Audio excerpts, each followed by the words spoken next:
አድማጮቻችን ጤና ይስጥልን፣ እንደምን ሰንብታችኋል? ይህ የእነማይ ወረዳ እያዘጋጀ የሚያቀርብላችሁ የቴሌቪዥን ፕሮግራም ነው። አብራችሁን ትቆዩ ዘንድ እየጋበዝን ወደ ፕሮግራማችን እናልፋለን።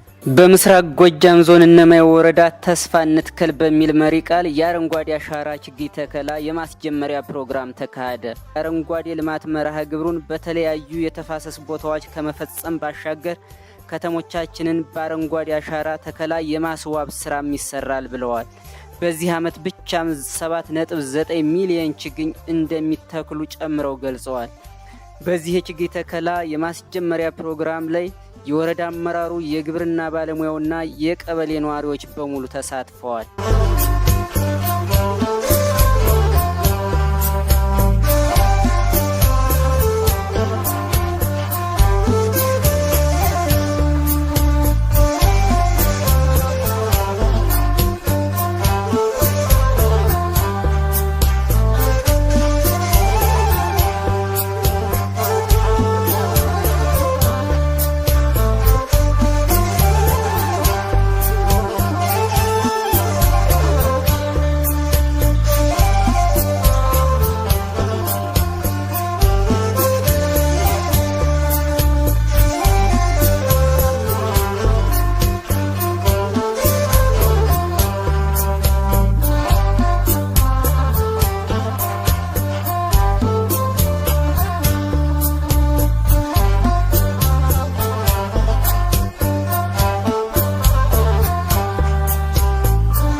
የዛሬውን ፕሮግራም በዚህ አጠናቀናል። በቀጣይ እስክንገናኝ ቸርን ሰንብት።